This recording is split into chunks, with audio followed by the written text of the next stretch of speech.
What's up, you guys? Ross Sapp here for the Wrestling Inc. podcast, June 27th edition. I am joined by Wrestling Inc. founder Raj Giri and a guy who's missed a week or two between podcasts, David Bixenspan. David, how you doing?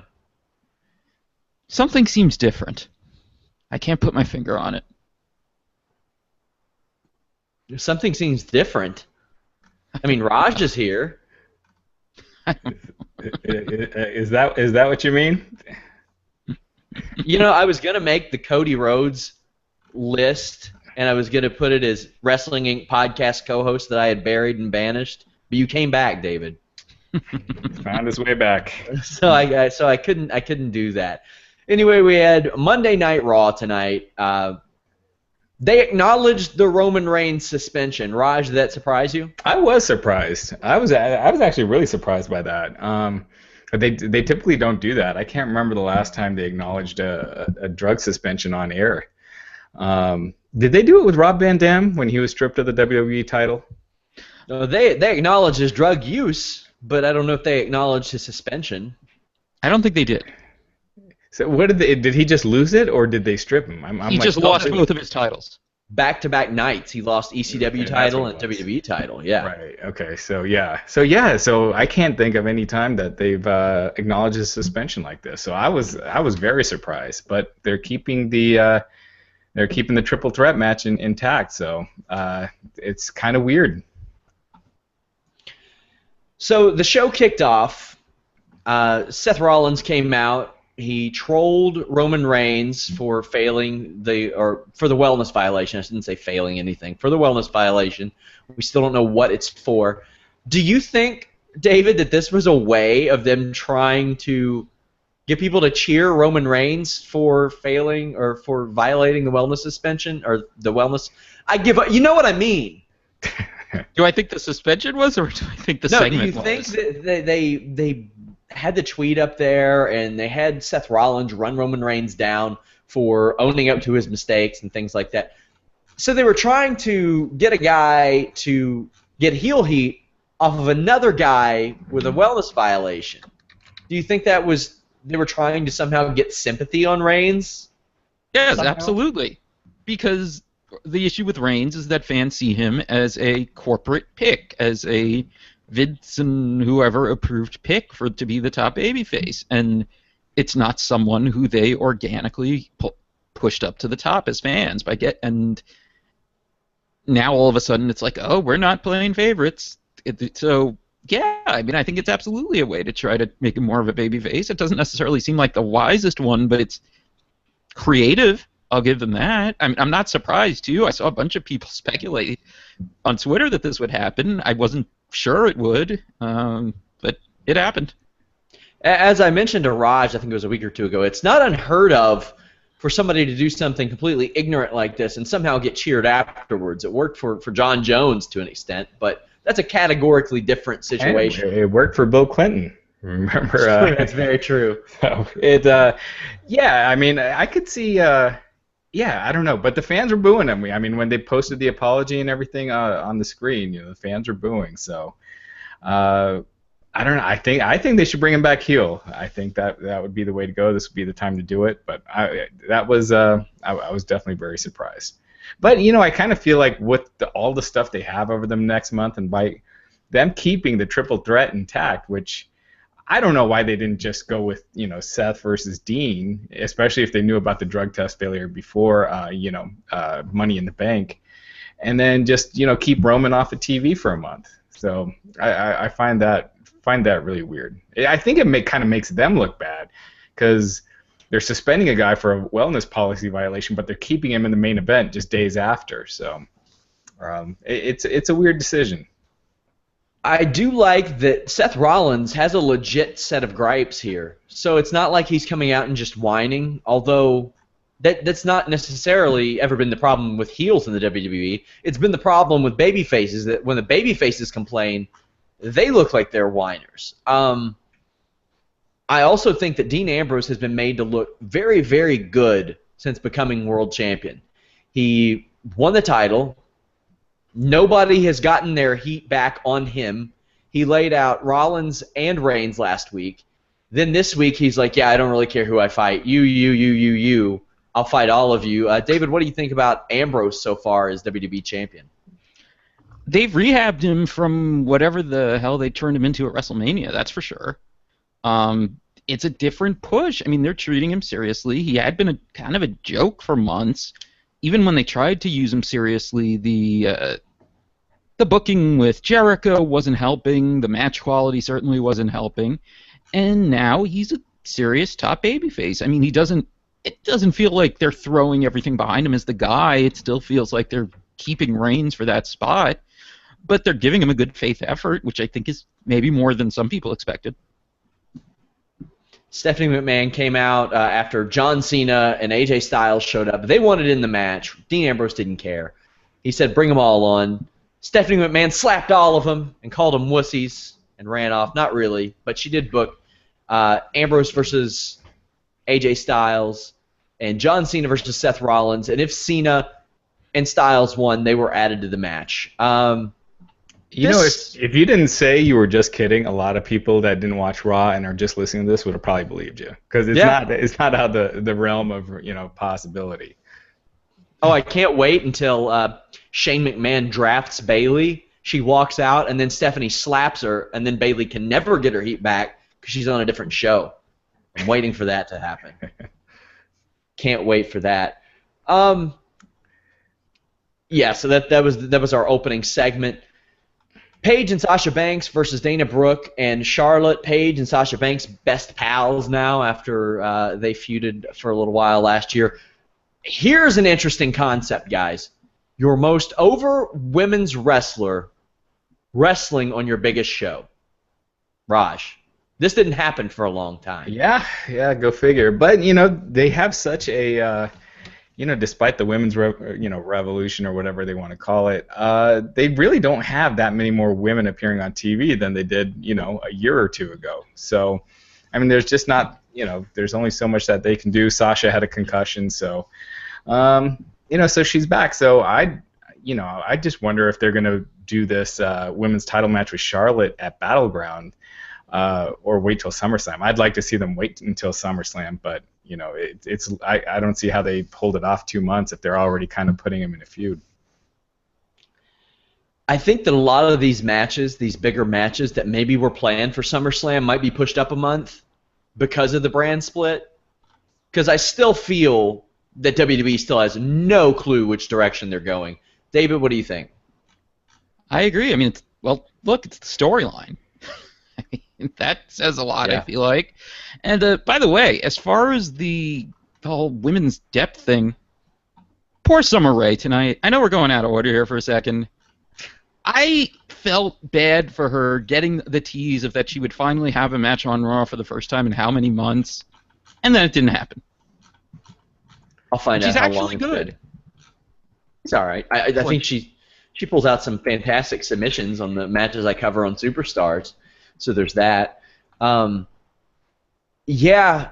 think that not having Emma hurt that division a lot more than anybody was going to realize, because she's a very versatile performer, and it caused a lot of switching up within the division. It caused like a ripple effect throughout the division, and I think it kind of hurt. Also, what kind of hurt was the fact that they went from looking like they were going to have 2 programs with females on the roster to kind of like half of one, not even really a full one. It's like they do one little tag program, and that's it.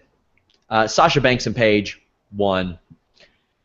Titus O'Neil versus Rusev. Titus O'Neil won by countout. Now, Bix, we have been known fans of the Haas division before. Personally, this storyline ain't doing anything for me. Not my type of thing. But I mean, I've heard some people liking it. Well, what do you think? I think it's a good idea, and the execution just has not been there. I mean, the idea of all the stuff with Titus's kids and stuff, I mean, that's fantastic. But it hasn't clicked for me. I don't know what it is, because Rusev is great, Titus is fine, and Titus's kids did a great job too when they were on the pay-per-view. So tell me, how is Leo Rush allowed to perform on Ring of Honor and then perform on WWE as Titus O'Neil's son? because he looks just like him. How is that? How is that happening, David? I'm going to leave that without comment. Okay, whatever. No such luck. Stephanie McMahon was backstage. Cain shows up. He heard that Shane McMahon was not going to be on the show and says that he wants to run SmackDown, but Shane can't get over their past. As if electrocuting a man's testicles is something that you should hold a grudge for more than 15 years. It's a long time ago. Yeah, it was a long time. People change. Yeah. People change. Miz and Maurice show up, and they plug the Marine 5, which I'm sure is going to lined up around the block at your local Walmart to get to that straight-to-DVD special. They put Stephanie puts Miz in a title match, but won't tell him against who. We come back. I'm really curious to see what the social outcasts are doing in that movie. Like, are they a unit, or do they have separate roles? The most recent WWE film was actually at a WWE event. Right. So maybe this one is too, and maybe The Miz just, beats the crap out of him. I don't know. I guess. You left out the best part, though, from the matchmaking. What did I leave out? Corporate Cain citing the rulebook. Yeah, that's true. Which is, going to open themselves up to a lot of crap. Well, yeah, did you know, though? Instantly, you're like, well, what about Lesnar? What about Triple H? There's so many examples you could find. But did you know there is a real WWE rulebook that Jimmy Corderas put together years ago? As an internal handbook for the internal logic of the referees and all that, yes. Is it public? Has it been made public? I know some of that stuff. Not as far as I know. I've urged him on Twitter that he should make like a non-WWE version. So everybody. Oh gosh, I would good for that. But, yeah, the announcer guidelines came out a couple of years ago where they told you to accentuate moves by screaming "oh" and "ooh." So you never know what could emerge. You just got to leak it on Reddit. You can't leak it yourself. But yeah, I thought that was a weird thing to bring up because they never follow their own rules. But it was a good way to set up the match. We had John Cena versus Seth Rollins. If Cena won, then he got a shot at the title at Battleground. Seth Rollins won what I thought was a very good match. The club came out, distract Cena for a while. I thought this was an exceptional match. David, I'm sure you're going to pop up and say, it was no Fantastics versus the Sheep Herders at Crockett Cup 86. But what'd you think of it? I'm just wondering who had 11:27 p.m. for the first time you'd break out the British accent. I kind of broke it out. I broke it out before we went on the air, didn't I? No, but that doesn't count. Well, No, this was really good. These two can't have a bad match together. I mean, it's not like it was their SummerSlam match or anything, but it was very good. I mean, this show moved along very well. I mean, lots of good longer matches, and this was one of them. Rollins seems like he's starting to come along a little bit better after coming back. He seemed a little bit rusty in the first few matches on TV. I thought he still looks a little rusty. Like he's not as precise with a lot of his moves and stuff like that. But he's looking better. But yeah, he's carrying a little bit more weight too. Not in a bad way per se. Just his body's a little different right now. I'm sure it takes some getting used to. Right. I'm sure he hasn't been able to go 100% at the gym, for a while. Well, if he's not able to go 100% at the gym, he should try out ddpyoga.com/wrestling inc because he can go 100% there. That's right. Even if he got some injuries, ddpyoga.com/wrestling inc is the way to go. Go there, check out the Max Pack, and you get 3 free months of the DDP Yoga Now app. You can work out while you travel. Seth Rollins, my friend, you can do it. Not saying you look bad, but if you're on the road, you don't want to find a gym, the DDP Yoga Now app is the way to go.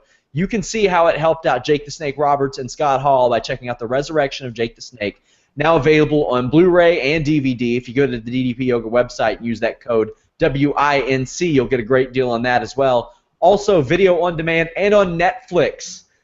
David, you would like it because it's rated 5 stars. I've actually, ever since it hit Netflix, keep telling myself to watch it, and I keep delaying it. Really should get to watching it this week. Well, It's let me amazing. tell you. Let me tell you. It's better than Big Van Vader versus Keiji Muto in 1991. So, Hey, one thing I forgot to mention. Sorry to kind of take this back, but is WWE dropping Lana's accent? Because we know that she can do slowly. it, but Well, I mean, is she toning gonna it have it down. on Total Divas? I How's it wonder gonna if they're work? trying to get rid of it before Total Divas, like phasing it out, having her do it a little bit. Because same thing as like when they were on Sports Center last week, I was like, man, she's just really doing her accent really badly. But I think it's on purpose that they're, I don't know. I guess she's learning to speak fluent English. Well, if you've noticed, since the last time David was on this show, his British accent is completely gone. It's It's possible. Mostly. When does the Yeah. season start? September? Yeah, I would guess so. Yeah. Yeah, I would say that's what they're doing. It would make sense. It would make a lot of sense. I mean, it's happened before, though, and it didn't lead to anything. Yeah. Right, but it's not like they've really cared much about continuity between Total Divas and their regular programming. But I could see them. It seems like they're trying to phase it out. Next up, Enzo and Cass versus two total just hams. This was Enzo and Cass beating the crap out of these guys. They got the crowd to do the wave. A rare exception in pro wrestling where doing the wave is supporting the wrestlers in the ring. After the match, the Social Outcasts came out and mentioned repeatedly that they were in fact hard. Several sexual innuendos made. Now, I want to talk about a segment that didn't happen. It reminds me. So today, for some reason, I'm looking up old Crime Time videos. And it shocks me that this stuff was allowed on TV. Because they're backstage talking to Edge and Randy Orton. And Randy Orton is like, after tonight, you and DX will have something in common. You'll both be black and blue. And I was like, how in the hell could you imagine if they did that today? It hasn't been that long. Like 10 years, yeah. Yeah. That's surprising. But yeah, Raj, any was it a surprise that they went here? I mean, they go there on occasion on Raw. They've been doing that more and more lately. Enzo and Cass. It seems like they kind of throw out the PG rule book for them and Cena. Like allowing them a little leeway on what they can say. And hey, I think it's better that way. It seems more organic. It seems like they're not being tied down with what they can say. Makes it seem like it's their idea. So I think it fits in great with their characters. JBL calling Enzo little guy when he came out. You could tell that's just how they see him. And I keep worrying about that because the dude has so much charisma and the arena just lights up when they come out. And But that's something we keep talking about every week. But I liked it. David, your thoughts? What was the last squash match with job guys on? Or I guess it was the one with what's his name, Corey Hollis, right? About a month ago. Yeah, And then when he before had that, Hollis on his trunks and they called him something else. Like Peter Jackson or something. Yeah. I guess the question would be more, what was the last one before that? The last true squash match on Raw. It's been a while. I think they And should this have was- one a week. I think it's good I'm to cool with that. I like this. Yeah. I mean, it got them out there for a reason. It let them do their shtick with the Social Outcast in a truly tumescent segment, if I may say so myself. But yeah, this was good. I want them to do this more. I used to love it when I would see just Ahmed Johnson beat the living shit out of the Royal Spider that Jerry Lawler would bring out, and he would just give the sloppiest Pearl River plunge, and I was like, good. He should not care about this human. I really like that, and that's what Enzo and Cass did. They didn't, that Cass big boot is great anyway. But so are we getting a Social Outcast versus Enzo and Cass feud, Raj? I guess so. I mean, that's kind of a demotion for Enzo and Cass, but that's where it looks like it's headed. They'll make it good. But I'll tell you, it'll probably be entertaining. I mean, I will say this about the Social Outcasts. I mean, there's no suspense as to who's going to win their matches, but they've been entertaining. So it should be fun. My ultimate dream for Bo Dallas was for him to go completely undefeated for a year up until a WrestleMania. I mean, like winning by like the weirdest things. I'm talking like people slipping on banana peels, like falling off the top rope and getting counted out, and he's got this undefeated streak. WrestleMania, Journey plays him to the ring, don't stop Bo leaving, and then he gets beaten in like 12 seconds. That was my ultimate dream for Bo Dallas. Didn't happen. Didn't happen. But now he's hard, so at least there's that. Summer Rae versus Becky Lynch technically did not happen. Natalya brawled with Becky Lynch. Bix, you expressed your frustration with this earlier. Yeah, I mean, she's gotten painted with the brush of being part of the previous generation of the WWE women, when she's not really. I mean, she came up through FCW. She is, I mean, she was a model to a point, but she is an athlete. I mean, yeah, it was the lingerie football league, but she was an actual athlete playing football, and she's come along very well. She has, good sense of how to play a heel. I mean, I can make the argument there are things she's better at than Charlotte.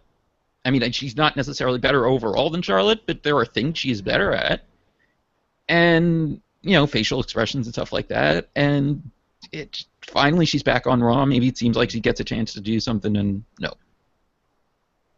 I gotta say, she is the most impressive sprinter among females in the WWE roster. Well, she was a professional football player. It's not shocking to me. I remember seeing her run up the ramp one time chasing somebody, and I was like, she needs to slow down because she's going to lap this girl. She is an athletic woman. Like I said, when I watch her on Superstars, her I don't want to say technical wrestling because her chain wrestling isn't always there, but she knows what she's doing in the ring. Maybe she doesn't have the look necessarily that the WWE is after, the marketable look perhaps, but I think she's more than useful, and even if she's not winning, she should be used a little more. Raj, your thoughts? Yeah, I mean, why not? I mean, she's under contract, and you have, you're supposedly pushing women, so why not have more segments and utilize your roster more? I mean, you could have had Sasha Banks out there, wrestling, in a mini feud with Summer Rae, at least to give her something to do to, kind of get back into things to, prolong her program with Charlotte. So, yeah, I think I agree. And she doesn't bump on her tailbone all the time, unlike some people who were recently called up. Like who? Who, David? Dana Brooke. Go ahead. Say it. I said Dana Brooke. Oh, Dana Brooke. Okay, well, you went Brooke like that, like you didn't want to say it. You got to say it, David. Yeah, it's funny because I remember when Dana Brooke got called up, and a lot of people are like, "You're dumb if you don't think she should have been called up. She was as good as she's going to get there." Yada. That line of thinking, I was like, "That's stupid." First off, that's dumb because no, she's not. She's not very good, and that has been exposed on the main roster. Like, she's missed cues, she's blown spots. I don't want to know. I mean, her matches are very limited. Has she had a match over 4 or 5 minutes yet? I don't think so. I mean, she was a great second for Emma. That's what she was in NXT. Perfect. But beyond that, I mean, she. I'm trying to remember there was a good single Asuka's debut. But other than that. But no, obviously. David, you would have a good match with her. Kali would have a good match with her. But the interesting thing with SmackDown going live now is before you could bring the people that weren't quite seasoned yet and put them on SmackDown. You can edit out like a lot of the botches and missed spots. You're not going to have that anymore. I guess you could do it on Main Event and Superstars, but we've seen that as soon as someone starts going to Main Event and Superstars, it usually doesn't bode too well for them. So that's going to be something interesting. You're going to be bringing all these new people on, but they're going to be all on live TV, and they've got to be ready. And I'm knowing how Vince thinks, I could see him, pulling some of the bigger guys, calling some of the bigger guys to the main roster, and leaving some of the guys that are ready, like Austin Aries, behind. So, David, I want to ask you, now that we're on the subject of Dana Brooke, is she going to wrestle more with the brand split, or maybe still be in this role? Does she need to grab a pillow and shove it down the ass of her pants? Because she might be bumping a lot in her own unique way. Or, they could kind of keep her in the role she's in. I don't know. It's hard to say with what's going to happen with the women's division. What do you think? Well, she is in the middle of a storyline. I mean, they've been teasing I mean, incredibly early, but they've been teasing the eventual breakup with Charlotte already. So it would be a little weird, unless the idea is to prolong it by splitting them. But then what's the point of putting them together and doing all this in the first place? So I would think they keep going, but but you're right. It's also just in the grand scheme of things. What are they doing with the women's division? Are they splitting it into two different groups for the brand split, or is it just going to be on one show? I mean, my gut is, even if they brought back everyone that they've kind of gotten rid of or relegated to the C shows, it's still better off being on a single show, I think. Up next, the highlight reel. Sami Zayn, Kevin Owens. I thought they did a pretty good job here. Sami Zayn was, he's kind of a little hokey on the mic, but Kevin Owens was really, really good. They worked together to super kick Chris Jericho afterwards. Raj, do you think that might be foreshadowing? Maybe these two end up on the same roster and do like an odd couple type of thing? It sounded like they really want this to be the end. Like the way they're building it is like they're ready for this. They're ending this feud. But I gotta say this about Sami Zayn's promo. I thought that was one of the best promos I've heard in WWE in a while. It sounded. I just think his delivery is a little hokey. I thought the promo was incredible. I thought he sounded. I thought he sounded like he meant everything he was saying. Yeah, some of the stuff he was saying was a little hokey about why did you turn on me? That sort of thing. But yeah, I thought his delivery was great. His innocence is kind of his appeal, though. So like when it's Sami Zayn, I'm more inclined to be like, well, okay, it's Sami Zayn. David, your thoughts on Owens, Jericho, Zayn? They were partying. I think the verbiage was a little bit off. I think some of it was the delivery, some of it was what he was saying. Overall, this was an effective segment. No Jeritron, though. Although, has that been gone lately? Is this just the first time I noticed? I haven't noticed it lately. I haven't noticed it in a while, yeah. Okay. Because I'm trying to think Didn't Ambrose tear it up? But that's happened before. Oh, yeah. Budget issues. I can't remember. Yeah. It's a lot easier to replace one of those. Block the view for a lot of the people, they're live. So, Oh, they don't care about that. They didn't care about that for multiple WrestleManias in a row. Come on. By the way, I'm super excited to not go to Raw next week in Columbus. Although I did enjoy this show, it's just like I don't trust WWE to put two shows that I'm really entertained by back to back. But yeah, I didn't even know it was coming to town until tonight. No idea. Yeah, there's just so much TV. That's the same thing. When they come back to Denver, I realize it like a week or two ahead of time, just because there's so many things you got to keep track of. Who knows, with all those Ticketmaster vouchers that are out, I may just go. Well, if WWE accepts those. Do you have any of those, Raj? I get the feeling you've been to a lot of events. No, I don't. The lawsuit that Ticketmaster basically settled, if you've been to a lot of events, you log into your Ticketmaster account, go to vouchers. I had 4 in mine. They had check it out. Yeah. Well, it's a little more complicated than that. It's that there are coupons and there are vouchers. The vouchers were only for select venues and shows, and those all ran out with a quickness. I had 4. So did I. Wow. And I didn't get to use any of them because I kept getting the same error message. Well, they're supposed to be fixing that. Yeah. Well, no, now all of them are sold out. So I'm not going to be seeing the Bengals, and I'm going to be seeing the English Beat. I'm not going to be seeing the Proclaimers. They had Proclaimers tickets. I am so not surprised that those are the groups that you're listening to. I am so not surprised. Well, it was slim pickings, though. The Bengals were the best by far. The Miz versus Cain for the Intercontinental title. Demon Cain. Demon Cain, indeed. Who was surprised? Who was surprised by that? I was surprised that they thought that this was a surprise, but I really shouldn't have been. I shouldn't have been. I had people saying maybe it's Neville, and I was like, you know what, that'd be fine. That'd have been awesome. But I knew it was Cain. You just with how they set it up backstage, you knew it was Cain, and man, was there no pop for Cain at all.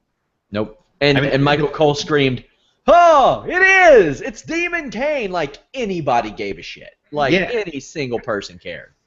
I think it's just too hard to suspend disbelief and set your brains aside when you see Corporate Cain and Demon Cain on the same show. I think it's just way too corny, and it's hard to take Demon Cain, seriously. But man, the crowd went dead in this match, and they're kind of quiet for a while after this. They didn't come back alive till the main event. If Cain hadn't already decided that he's officially going to run for mayor it's actually in 2 years, right? Yeah. Maybe tonight convinced him. 'Cause that was impressively quiet. I guess because it was pushed as a surprise. They've done this before with him a lot too, where it's like, oh, who's it going to be? And then it's like, oh, it's Cain. And I don't know if it's by virtue of him not being on TV that regularly that they feel like it'll be a surprise, or that they still think he has some mileage as a special attraction when they don't really treat him that way anymore. But it didn't work, and then the match was there. The segment after they came back from the break, I felt kind of redeemed all of this. Well, we'll get there. We'll get there. But, I mean, Cain's not getting a reaction in the Demon Cain outfit. He's not getting a reaction as Corporate Cain. Maybe he would get a reaction as Trendy Butler Cain if he went to trendybutler.com and used that code Wrestling10, all caps. For those of you unfamiliar with Trendy Butler, it is a clothing subscription service. Maybe you're like me and you hate to shop. Trendy Butler does it all for you. You go there, you create a custom style profile based on your favorite colors, patterns, what you like to wear, what you don't like to wear, and Trendy Butler's stylists pick out some clothes for you. They send them right to your door. $65 a month gets you over $150 worth of clothes, designer clothes, sent to you. Like I said, use that code Wrestling10, all caps, and save $10 on your first order. When they sent me my first box, I got over $200 worth of stuff. David, I'm recommending this one for you, buddy. Okay. Definitely. And I need a personal butler. I'm actually trying it out too. I'm putting I'm trying it out myself. So I think next week or the week after I'll be sporting some Trendy Butler. It's fantastic. I love it. When I got the product, I searched each item individually online. So I was like, I'm going to see if these guys are BSing me. Because, Raj, we have these people, they send us the product. If we like it, we're like, okay, cool. We'll push your product. If they send us, like, Kellogg Turd Flakes or something, and it's terrible, we're not going to push it on the show. But they sent it to me. I looked up each individual item, and I was like, okay, they're legit. TrendyButler.com, Wrestling10, all caps. Now, what redeemed it for you, David? Cain Miz thing. Just Miz and Maurice doing their thing when they came back to him after the break. They're always good together. I mean, Miz is a personality. I mean, he's been off TV for a month. Really, the last, I don't know, what would you say, 6 months or so? He really has been quite good.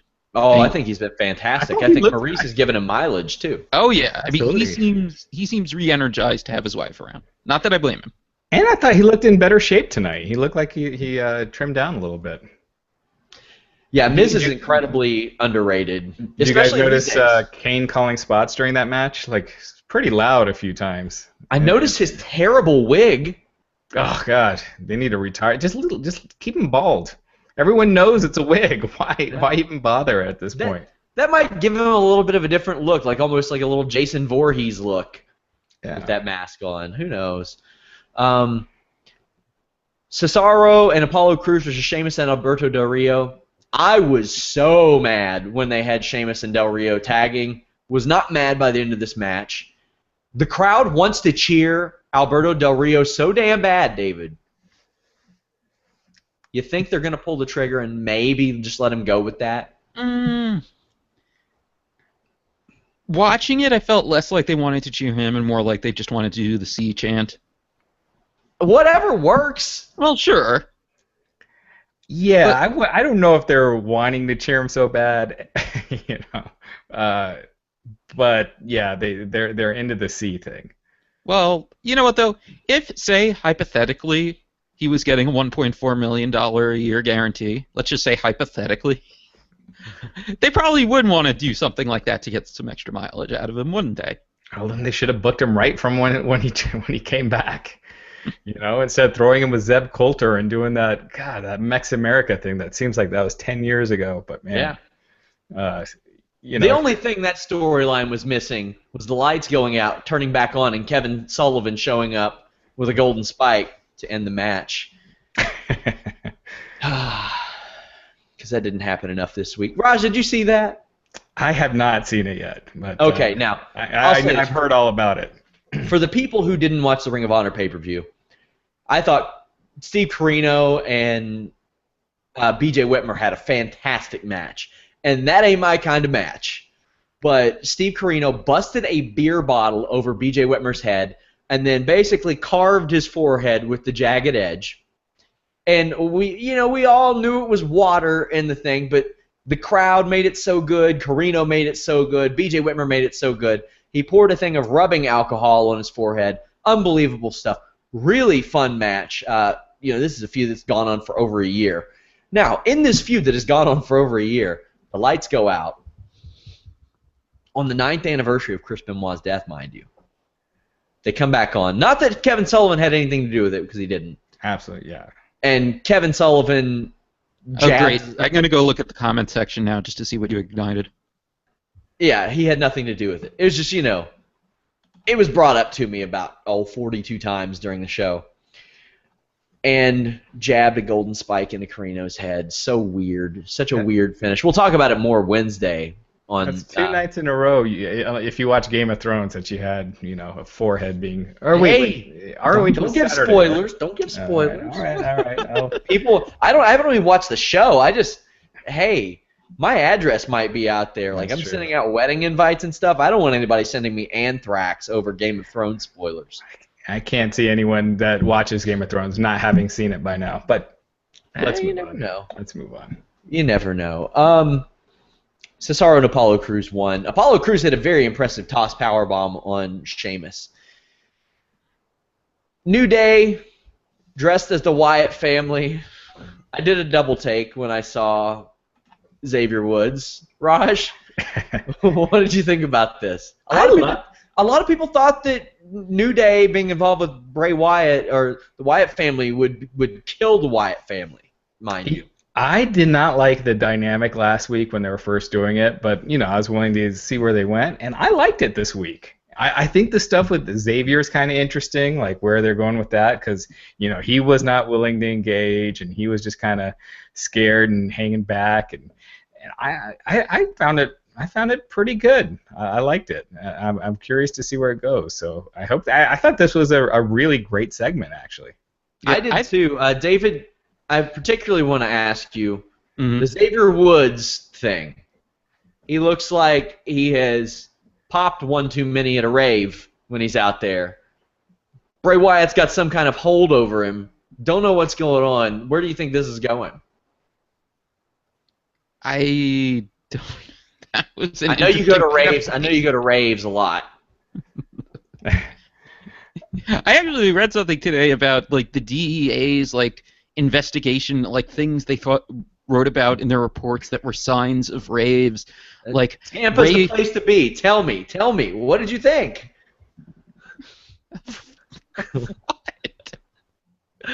What? Actually, well, you know what? I feel like New Day's been a little more hot and cold than usual lately in terms of their segments hitting, but the initial "we're here" with them on the screen, that made that whole segment. The whole thing after could have been terrible, and it wasn't, and that would have made the whole thing worth it. Because it was just the initial surprise where because you're doing the double take, like you said, it's like, wait, what? Because normally they don't go that little extra step for whatever reason when they do stuff like this, but that they did, and that they had them do the the whole thing with the on screen we're here, and then tying it into the don't you dare be sour. I thought that was really clever, and I thought that made the whole segment work really well. You know what I liked with Xavier too is it's so easy to overact in a segment like this, where you're trying to act like phased or just not right. And Xavier, I thought, pulled it off great. It was subtle. It wasn't over the top, and it easily could have been. And I thought he did great in this. And I thought Bray Wyatt was fantastic. Yeah, I think those two are playing off of each other like so well. It's and from the beginning, you see how it's shot, and it was shot exactly like a Wyatt family backstage vignette. So, I looked over at my TV, and I was like, okay, a Wyatt family thing, I can just listen to this, no big deal. Then I kind of looked back over, and I see Xavier Woods. I looked back at my TV, and then I was like, oh, wait, this is different. So I loved it. I loved it from the beginning to the end. I thought they played off each other very well. Dean Ambrose, AJ Styles. If AJ Styles won, he got put into the match at Battleground. He did not win, in fact. And it was kind of cool. Seth Rollins was on commentary, and he was actively cheering for Dean Ambrose, begrudgingly, mind you. I was kind of waiting for maybe, like, I can't remember who it was. The cage match, it had Austin, Bret Hart, Sid, and The Undertaker all involved, where the other one was trying to help their rival win. That way they would get the title match at WrestleMania. Yes, Bret and Sid, and then Bret swears after the match, and gets them in USA. Yes, that match. I thought they could have pulled one of those out here. Now, and granted, it's not going to be as memorable as that segment, but Seth Rollins, since he's been back, his mic work. Raj, what do you think of it? Think it's been pretty good? I think his mic work's been fine. It's been inconsistent because of how he's been booked. Because he's really, the fans want to cheer him. He's really trying to get the crowd to hate him. But yeah, I think he's been good. And I thought this, and I thought the Cena Rollins match, I thought that it was predictable. You knew that AJ is wrestling Cena at the next pay-per-view, but at least they gave the matches a reason, for happening, and it gave you a reason to care. And I thought this was, I thought it was cool. And a champion won a non-title match. Yeah, that was, exactly. They made him look very well since he's won this title. Well, yeah, I mean, he's been booked more strongly since he's been put in that feud with Jericho. I think he lost one of their matches, but won all the rest. So, yeah, I mean, but it wasn't getting the job done. Him winning the title definitely, helped get him back over that hump, that, get him that steam that he lost with WrestleMania. And yeah, I just don't. It looks like they have some faith in him, which is good. It looks like they're going through with it. They're not treating him like a transitional champion. And I do agree with what right now with Reigns' suspension. I do agree with what you were saying about Rollins talking. I mean, I think that's the most notable improvement he's made since he's come back. I mean, before the injury, his promos were at best deeply flawed, and now he seems like he's a lot more poised, a lot more comfortable. Not as, I don't know, what would the right word be, overdramatic the way he was before. The way it wasn't just his promos, like it was during the matches too. Remember the ladder match with Ambrose? How you gonna climb the ladder with one leg, Dean? How you gonna climb the ladder with one leg, Dean? Over and over and over. So I think he's made a lot of strides there, so he's a much better, I think, all-around performer right now, even if his in-ring work is a little bit below what it was before the injury. I think he's a much better all-around performer than before.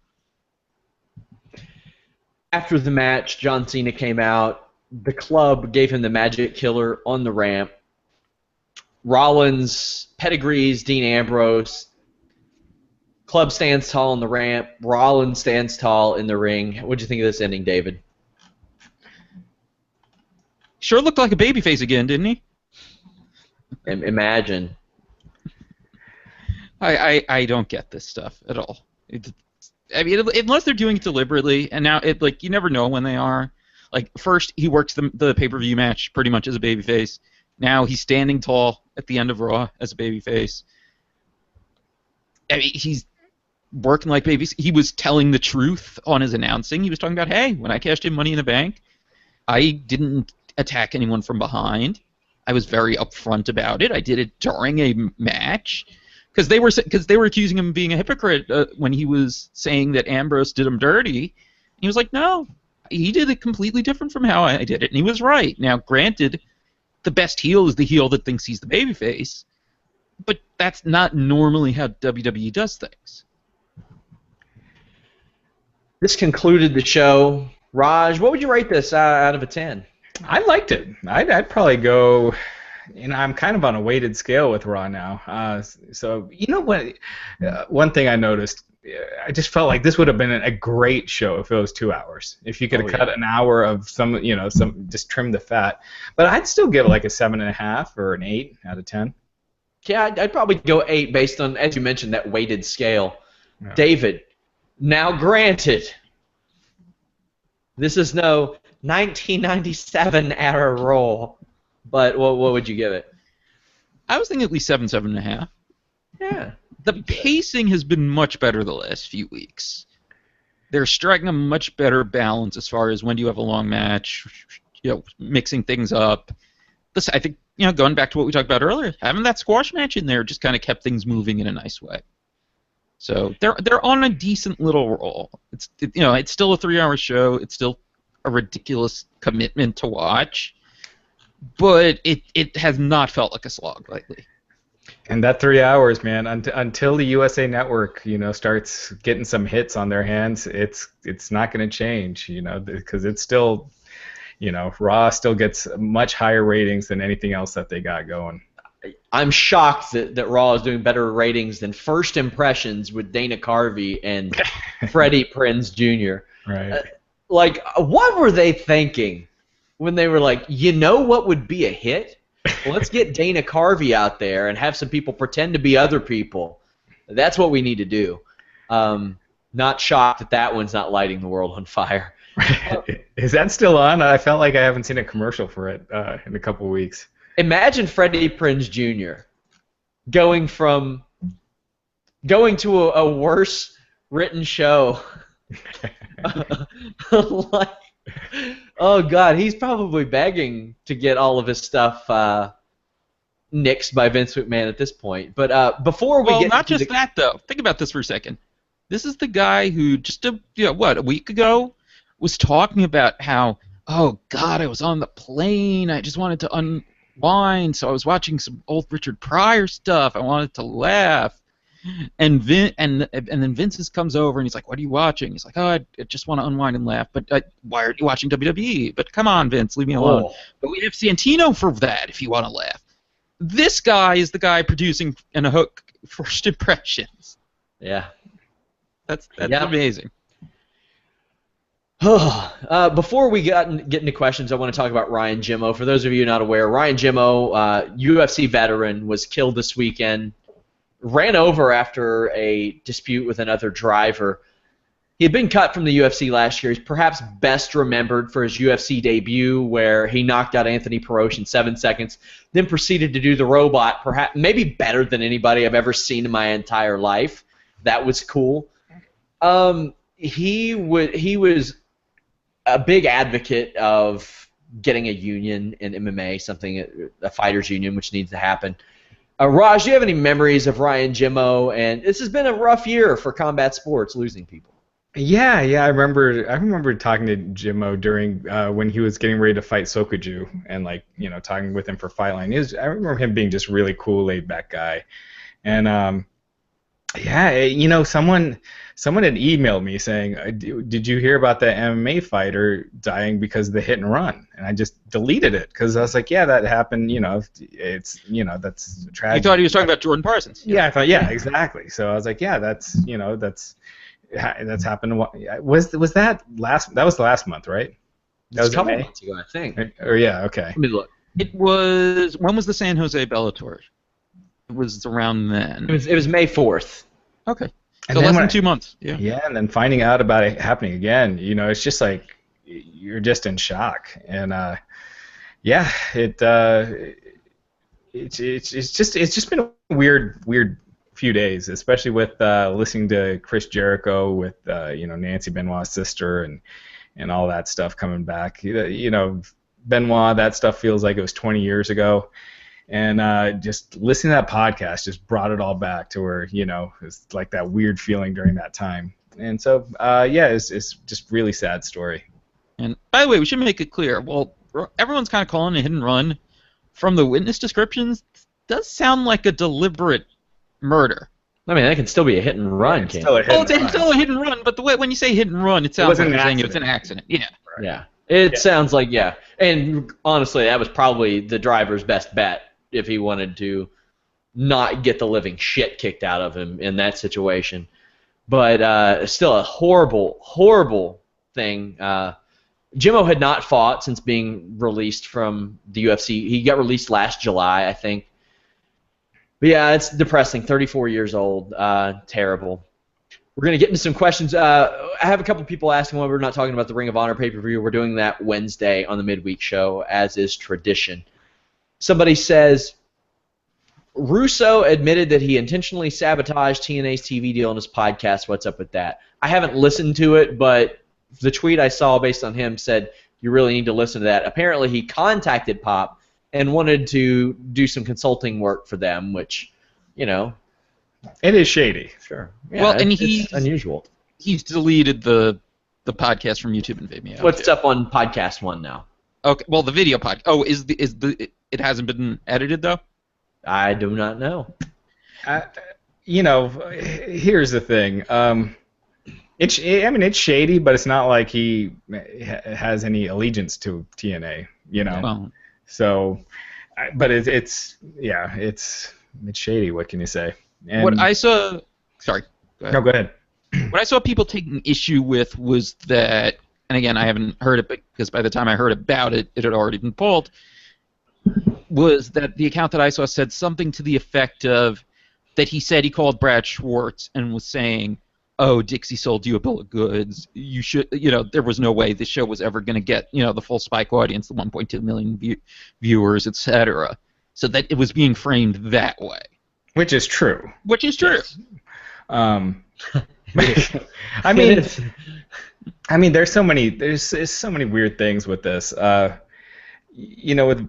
Vince, a lot of people blame TNA crumbling down on was that Mike Johnson report of Vince accidentally sending him that email that was meant for Mike Tenay, and it's just so weird how I don't know, TNA is just such a weird company with some of the stuff that goes on behind the scenes, and Dixie Carter's emails, and it's just weird.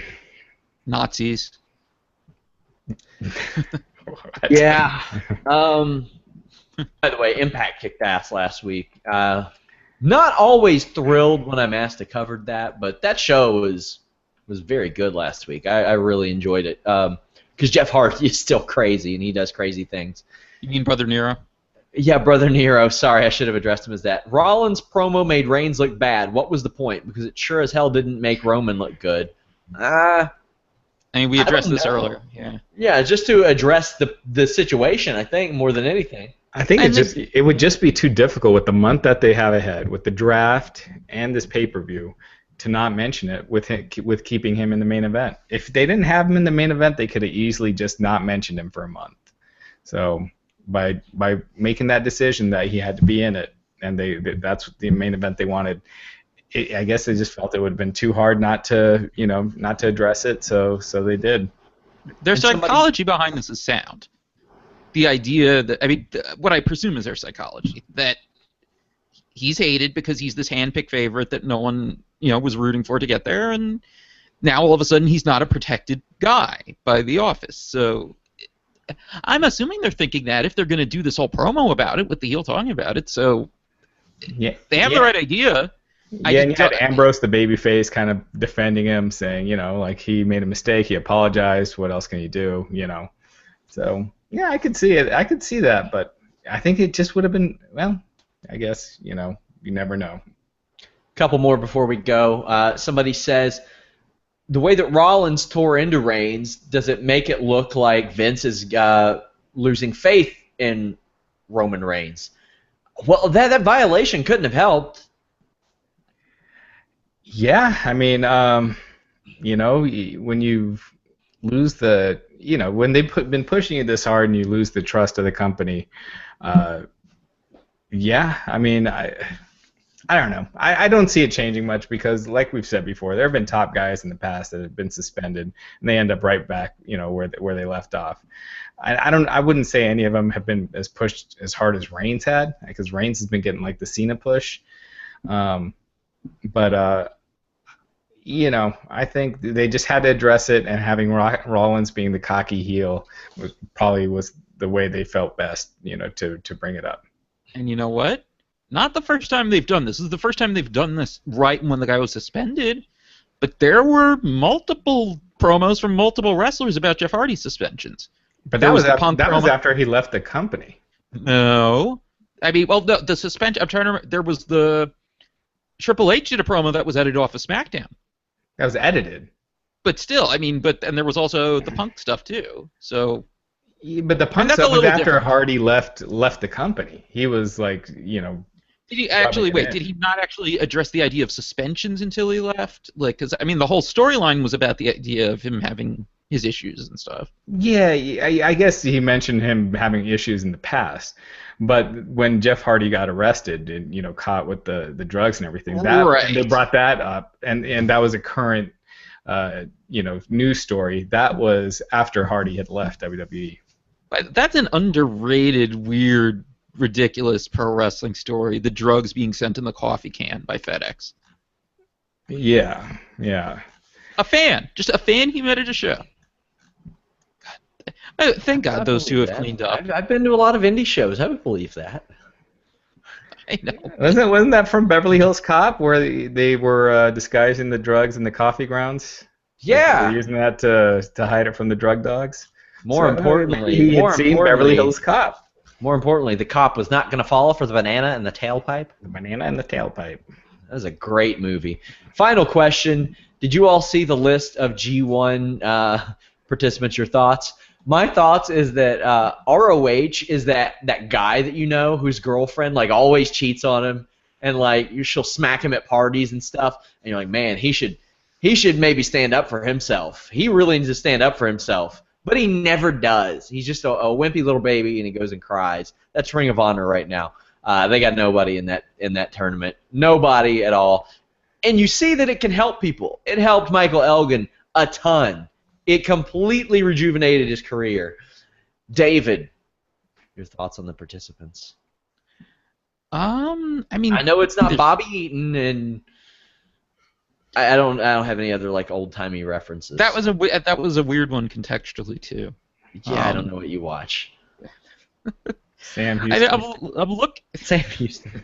Sam Houston, one of the worst good wrestlers in the history of professional wrestling. I give Jim you Brunzell. a little bit of crap about your love for like 70s, 80s wrestling, but you happen to give me my favorite job match of all time. The was it Coco Beware?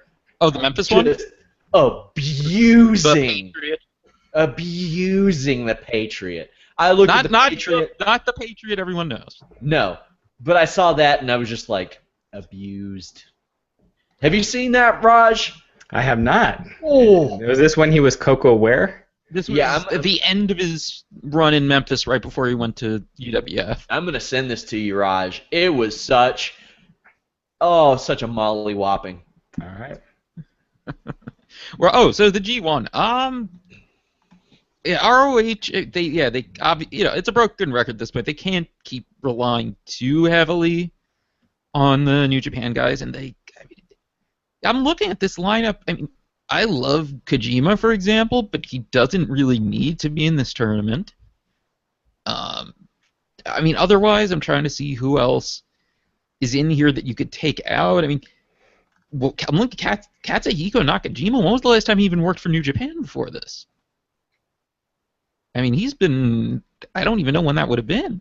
So, I mean, he's someone who I guess you could have put someone else in. I mean, who would you put in from ROH if you were going to send someone to the G1?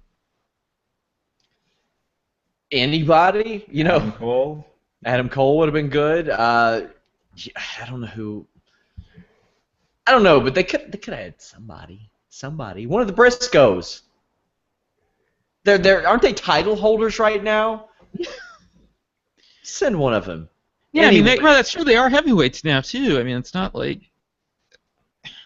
Yeah. Anyway, All right. guys, we are back Wednesday night, 10 p.m. Myself, David, Raj, ddpyoga.com/wrestling inc.